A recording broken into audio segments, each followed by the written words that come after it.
Sylvie, she just walked right past and took my top off. Welcome guys, today is the Goodreads Choice Awards winners announcement. So I'm going to look at who won the Goodreads Choice Awards, my opinions on it, and then I'm going to give you my Reader's Choice Awards for a lot more genres than Goodreads do. So without much further ado, let's take a look at the winners of the 2025 Goodreads Choice Awards. Sylvie, how much attention do you want, Sylvie? Hey? Bongos. Mommy's trying to film, babes. Okay, let's take a look. Oh my God, okay, they're all here. So we've got Fiction Was My Friends by Frederick Buckman. Look, I do like most of Frederick Buckman's stuff. Unfortunately, My Friends was not for me. I did DNF that one. Farts were just mentioned so many times. And the humor just wasn't hitting me the way his humor normally does. Also, that storyline in general with the artwork and the friends in the past and the chick in the current in the present wasn't doing anything for me. I just wasn't interested. So I did DNF that. Look, I'm not surprised. Frederick Buckman is massive. So yes, I wouldn't have voted for that one, but that's who won. Let's see who's next. Okay, Atmosphere by Taylor Jenkins Reid. I'm not surprised. It was, out of the historical ones, I felt like it was the most mass market popular book. Taylor Jenkins Reid, once again, has a lot of fans. I have liked her other books. Atmosphere, I also DNF'd. It turns out I don't enjoy reading about astronauts and the space program unless it's an actual sci-fi. So I did DNF that one, but once again, not surprised that one. Mystery and Thriller, not quite dead yet. Holly Jackson, I am actually surprised. I DNF'd that one too. It was just coming across very young. And I'm surprised that one out of the other thrillers. Once again, I think if Frida McFadden only had one book nominated, she would win.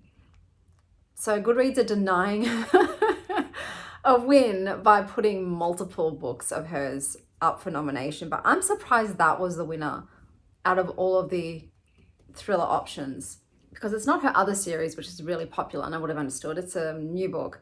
Okay, anyway, romance. Emily Henry, Great Big Beautiful Life. This is what I mean. It's just, I think we can all say this was not her best book, right? And I just didn't feel like I DNF'd this one as well.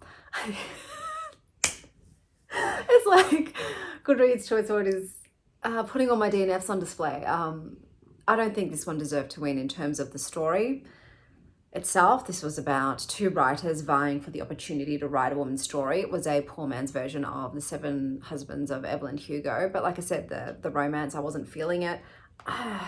I'm just very surprised that one. And I haven't got Not Quite Dead Yet marked as read, because sometimes I forget to mark my DNFs. So I'll have to go back and do that. Onyx Storm, yeah, I'm not surprised. So this is, I think, the third in that Fourth Wing series. I DNF'd Fourth Wing. It wasn't for me.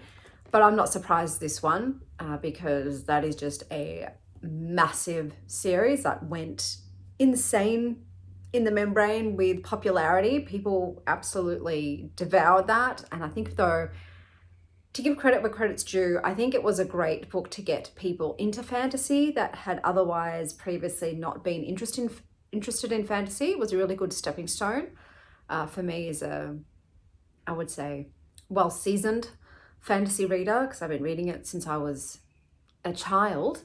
It just didn't do anything for me. And I didn't like the rep of the disability in there as someone who also has hypermobility disease, Ehlers-Danlos syndrome. I just didn't buy that Violet was, able to do the things that she would do because she could, sort of push past her condition, so to speak. It's just like, you just wouldn't be able to do it. You just wouldn't be able to do it.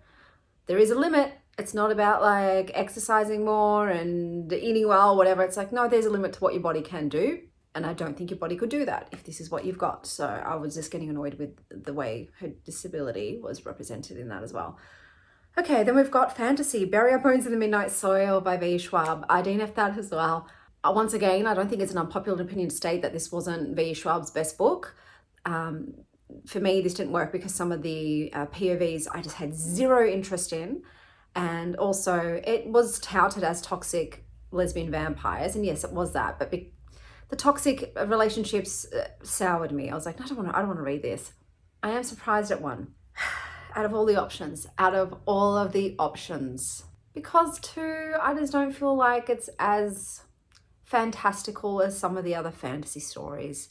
It feels a bit more real to life than fantasy. So I don't think it should have won. Then we've got Sci-Fi, The Compound by Aisling Rule. I DNF that as a... I DNF a lot of books. We all know this. This is not a surprise if you watch my channel, because I read a lot of books. So naturally, I DNF a lot of books. Is this really fully sci-fi? Look, obviously I didn't read the whole book. What I read, it was dystopian. I guess it's set in a future where things are shit and these people have gone on to this contestant reality TV show because the real world's horrible, and this allows them an opportunity to get things for themselves. But is it really sci-fi? Someone who has read this can tell me. I don't think this is a good representation of sci-fi. It's probably one of the least sci-fi books in the sci-fi category. So once again, it's one of those books which is a bit more mass marketable. It's a bit more appealable to the general population, even those who probably wouldn't otherwise pick up sci-fi books. Should it have won? No. Horror, Grady Hendrix, Witchcraft for Wayward Girls. Look, I'm not a Grady Hendrix fan. I've tried a lot and I just don't like the way they're writing about young girls and things. It just gives me the ick. This one I did DNF as well. So I did pick it up, I did DNF it. It was just very depressing. It's about unwed mothers who are forced into homes to deliver their babies. Then obviously their babies are taken away for adoption. And I believe these girls, end up stumbling upon actual witchcraft. I heard that there's some pretty gnarly birthing scenes and that in here. I'm not surprised it won because Grady Hendrix has a massive fan base. I don't think it should have won. There were a lot of great horror nominees this year. In my opinion, out of all of the genres listed, horror had the most that I'd read, but also the most that I'd enjoyed out of the nominees. So yeah, I'm not surprised, but I think there would have been a better option. Yeah, then we got debut novel, we got Alchemized by Senlin Yu.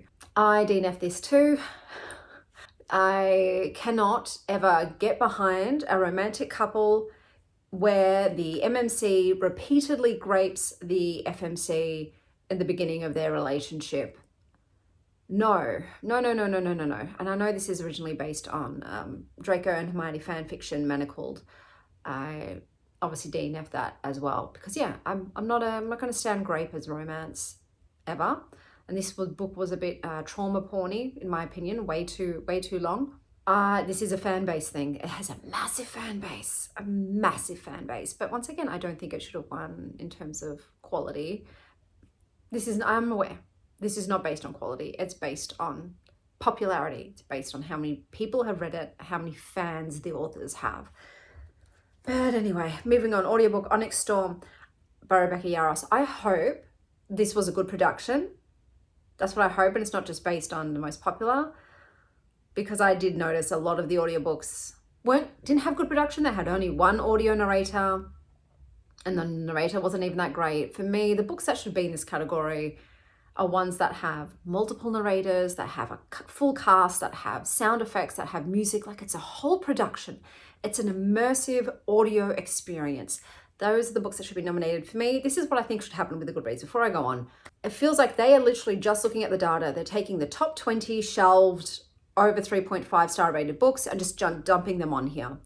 I think what they should do is look at the top 50 and then use some human discernment and curate a top 20 from that. Maybe pick some books that have some more diversities in terms of authors or subject matter or characters, yada yada. And also no multiple books from one author situation. They can use their discernment to pick one of the books from an author that appears multiple times in this list. But that's what I think they should do, okay? Broaden the range of books to choose from and then use some human selection to choose the book. So they're still the most popular books. The top 650 or whatever would still be very, very popular with the readers. So it's still reader's choice, but there's some human judgment coming into play to make them more well-rounded, more nuanced, more representative too of maybe better literature. That's my opinion with that. Okay, YA adult sci-fi Sunrise on the Reaping by Suzanne Collins. I did read this and I did really enjoy it. I love the Hunger Games series as a whole. This is not my favorite in the installments, but it's still a good book, and I'm not surprised it won, and it probably should have won. Like, I still think it's a great written story. It's well paced, it's entertaining, there's good characters, great world building. Yes, it has messaging as well. And yeah, I'll get behind that selection. Then we've got Fake Skating by Lynn Painter in YA. I've read Lynn Painter YA better than the movies. That was actually pretty decent, but I don't tend to read YA, especially YA romance anymore. But yeah, based on that book, I'd say fair win. Then we have Everything is Tuberculosis by John Green. I voted for that one. Out of the nonfic that I'd read this year in the category, that was the best one in my opinion. It was just, the information was presented in a way that is accessible, it's entertaining, it's informative, it has emotional resonance. So, and considering it's about a topic I had no previous interest in, like tuberculosis, I didn't have any interest in that or curiosity. And yet I managed to enjoy the reading experience of learning about tuberculosis. So that makes sense to me.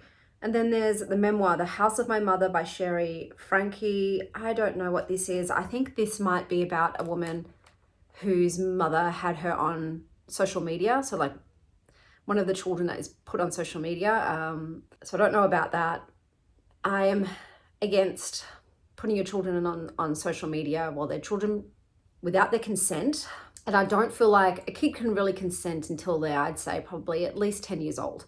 So when I had children, I told my family and friends, please don't post any photos of them on any social media. So I did not have any photos of my kids anywhere, Facebook, Instagram, none of that stuff. Now my daughter is 14. She's chosen to have social media. That's her choice. I still block her face out on my channel just because I feel a bit weird about it. My kids would have told me they're fine with having their faces on my channel. But like I said, I don't know, I just still feel they're a bit young, and maybe when they're older, I won't block their faces out anymore, even though, like I said, they have given me the consent to be on here. But yeah, I don't know. I just think a lot of it is a bit exploitative, and the kids can't really consent until they're older and can comprehend the permanence and widespreadness of putting their image and face on the internet. So I think that's what that's about. Maybe I'm completely wrong and I sound like an idiot, but I haven't read that. And then history biography was How to Kill a Witch, The Patriarch's Guide to Silencing Women by Zoe Vendotozzi and Claire Mitchell. I have read that, but that actually sounds good. I don't want to read books about the patriarchy and anything to do with witchcraft at the moment. I've read so much stuff about witchcraft and the oppression of women and the harassment and exploitation and victimization of women that is just at the moment not a topic I want to get back into again, because like I said, I have read it so extensively. But if that's gonna win that, that's fantastic. Like, that's actually an interesting sounding book to me. So let me now tell you what I thought should have won out of the nominees. So out of the fiction, I voted for Wild Dark Shore. That's who I think should have won out of what I read. Otherwise, another one would probably be The Names by Florence Knapp. I DNF'd that because the domestic abuse was triggering for me. But those are one of the two that I would have thought should have won out of these categories. Historical fiction, I also read The Hounding. I think, you know what, I think Atmosphere is a decent win for that one. I just don't have much knowledge of the other books to give you a better option. Now, for thriller, definitely not Beautiful Ugly. Sorry, but no, that was not clever or smart. Out of these, look, I haven't read these. I've heard good things about Heartwood. I've heard good things about The Ghostwriter. S.A. Cosby is supposedly really good. A lot of people love Vera Wong. I think there would have definitely been a better option than the winner for that one. Then we've got favorite romance. Who do I think should win? Well, look, I voted for Abby Jimenez, Say You'll Remember Me, because I love Abby Jimenez. This one didn't hit for a lot of people, and I understand the reasons why. The male love interest, though, was just such a wonderful, beautiful character. I think The Favourites, even though it's definitely, I DNF that one, it definitely feels more like a litfic, but it was well written. First Time Caller was very popular with people, wasn't for me, but Look, I think there are a lot of, I know people love Kennedy Ryan, for instance. If It Makes You Happy has been doing the rounds. I think there were better options for romance than Emily Henry's one. That just wasn't that great. And I normally, like I said, have loved her other stuff. Romantasy, look, Onyx Storm makes sense. I really love Night of the Moth. That would have been a better option for me. I obviously really love The Irresistible Urge to Fall for Your Enemy. That was my favorite, but I understand that's also was previously a Hermione pick, so I understand. But look, there was a lot of big hitters in this list, and so I think Onyx is a fair representation of this category. And then we've got fantasy. So look, man, there was a lot. Like, I liked Catabasis. I loved The Devils. Did not like Watermoon. Loved The Raven Scholar. That was my number one pick. Has Roots was still good. So was The Everlasting, another 5-star. There were multiple 5 stars on this book. I think any one of the other books would have been, but not any one of them, but there were other big hitter books in here that I think would have been better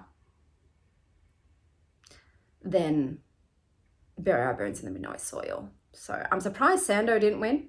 I thought his reader base was substantial enough to cement a win, but no. Okay, sci-fi. So let's want to take the Poppy Fields was mid. Dream Hotel was depressing. Monsters and Mainframes was mid. Automatic Noodle DNF'd. Memory Collectors did not. Oh, I've got to change the merge. Memory Collectors did not seal the ending for me, and the merge did not execute the plot in a way that I enjoyed. The Once and Future Me, I DNF'd that. What would have been better? Look, Adrian Tchaikovsky is a massive author in this. Death of the Author, I've heard that's really good. Look, The Dream Hotel was well done. I think there's plenty of ones that were probably better than The Compound for sci-fi, to represent sci-fi. Horror. Okay. I've read almost every book in this category now. I didn't read Stephen King. That's one in a series. Buffalo Hunter has gotten mad positive reviews. So I'm surprised that actually didn't take it out. We Love You Bunny was fucking trash. But that also had a big reader base. But I think even the fans were disappointed in that. Darcy Coates also has a lot of fans. When the Wolf Comes Home was great. That was fun. That was interesting. That was a bit different. So I'm surprised that didn't win. I loved Immaculate Conception. I wouldn't really classify that as a horror though. That was more sci-fi to me. And then thriller and then horror. But look, there's lots of great books on here. I would have thought maybe When the Wolf Comes Home or Buffalo Hunter out of those. Debut, once again, I thought the names might have taken it.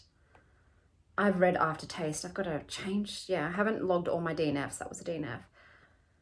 I just don't know. with a lot of these books, but Alchemized, no. Audiobook, I'm not even going to comment because I haven't listened to any of those ones. And then YA, that makes sense to me. Although Rebel Witch had a lot of fans, as did Fearless, so I'm surprised they didn't put up more of a fight. But then, like, how can you compete? How can you compete with a Hunger Games installment? You just can't. But there were some good options in the YA sci-fi and fantasy. I was actually pretty impressed with the books that were selected for that one. And same with this YA, I don't know enough of these. I've heard great things about The Scammer. Isn't that a bit more like genre than just general YA?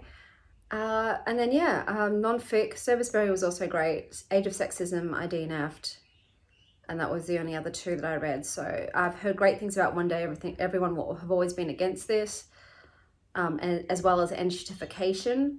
But yeah, I think the tuberculosis makes sense for the winner. And then here we got the memoir. Careless People got a lot of press, so I'm surprised that one didn't take it out. I obviously voted for Share because that's the one I read and enjoyed. But yeah. And yeah, this one, seriously, out of all the books that are in here, if I had to pick one to read, I would read the Witchcraft one. So yeah, I agree with that choice. But that was the Goodreads winners. Let me know down below how you feel about it, or whatever you want to comment about the Goodreads Choice Awards. Hopefully next year, like I said, they change up how they do their selections. like I said, I feel like just take a larger slice of the pie and then curate from that. That makes the most sense to me. But Goodreads will do what Goodreads wants to do. I'm going to tell you my Reader's Choice Awards. Chanel's Choice Awards. Are you ready? So I'm not going to talk about the books extensively because this is already going on for a long time. So the way that I've selected is I have chosen books that I have read from December 2024, so from the 1st of December until the 1st of December 2025. Obviously, any book that's published on the 1st of December, it's not, it doesn't have a chance. But yeah, I've gone December to December for books. And obviously, I did not give a toss about what the book's rating was. It's just my personal feelings on it. But yeah, it had to have been published from December last year until the 1st of December this year. So children's and middle grade, I'm doing a combo for that. Unfortunately, I had not read any books that were published in that time frame. I don't read a lot of children's and middle grade anymore because it turns out my kids are not readers. They're not readers. And so I don't need to read books to vet them before giving them to my kids. But I'm just going to cheat a bit with this one and push it to June of 2024 because I did read a middle grade, and that was Rune. This is a graphic novel by Carlos Sanchez. This is fantastic. It's beautifully illustrated. It's got a great story. Highly recommend a cozy middle grade graphic novel that still has grit. Then we're going on to YA fantasy because I don't read other YA generally. So my pick for YA fantasy is The Sleepless by Jen Williams. This was a 5-star read for me. I just recently bought a special edition of it, and it's about a woman who was sacrificed to appease a god and was then reformed by another god to be a champion of monsters. I'll just leave it there. I'm not going to get into the synopsis. I'm just giving out my awards. And then we've got fantasy. So yes, I would pick The Raven Scholar by Antonia Hodgson. So that is who I voted for. Look, it was very close with, I'd say, The Devils by Joe Abercrombie, but The Raven Scholar was just more of a fun time for me. Then romantasy, my pick is Silver Cloak by L.K. Stephen. This is a book that's magic system is based on pleasure and pain. It was a fun BDSM-y time.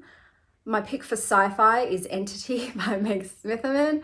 This is like sci-fi erotica, but yeah, look, I picked books based on the books that I gave 5 stars, and this is sci-fi, so I'm including it. My choice for horror, look, I wrote Blood on Her Tongue by Johanna Van Veen, but I think, to be honest, it's When the Wolf Comes Home by Nat Cassidy, because that one is actually going to stay in my memory a bit longer. I might need to adjust my rating for that one. So I'm going with When the Wolf Comes Home. Thriller, I'm going with Immaculate Conception by Ling Ling Huang. That's just where I've put this book genre-wise. Then we've got mystery. I've gone with Wild Dark Shore by Charlotte McConaughey. This is another genre mix book. It's sci-fi, it's thriller, it's mystery, it's litfic, but I'm putting it under mystery. Then we've got graphic novel. So I'm voting for In Utero by Chris Gooch. So not all of these are 5 stars for me, but they're all the best in the genre that I read that were published December to December. In manga, it's Freren by Kanehito Yamada. Naturally. Series, it's the Dungeon Crawler Carl series. Goodreads really needs to do a series genre. Binged this entire series, up to date, and devastated I cannot go on to the next one yet. Debut, so that is Like You Have a Choice by Ivan Nikolai, who was one of my viewers that I met in real life, and this was his debut book, a short story collection on characters who live in Melbourne.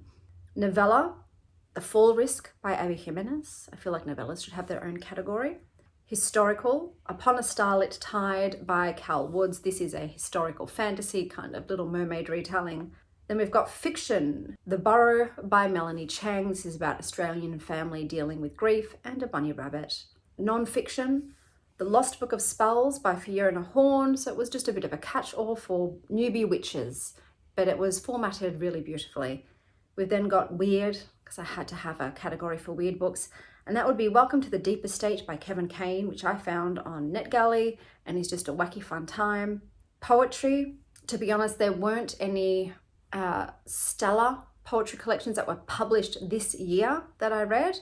Out of the ones that were published in that time frame, I'd go with Microcosmic by Leslie Wheeler. Translated, I still can't believe there's not a translated category. Translated fiction, for me, it's Discontent by Beatriz Serrano. I really love that anti-work book. Cookbook, the best cookbook that I read this year was Bake Joy by Kim Joy. It was very fun. Australian fiction was Fire Weather by Miranda Darling. And the best audiobook for me that I listened to was The Honeys by Ryan Lasala, narrated by Pete Cross. They did a great job, but there were also some really cool sound effects that were in the book. So those are all of my Reader's Choice Awards. You can let me know down below what you would, if you could choose a book that you read that was published this year for one of the categories, what you would claim as the winner. But I might do this every year, do my own, my own Choice Awards. But that's everything. Until next time, stay reading, Star Child.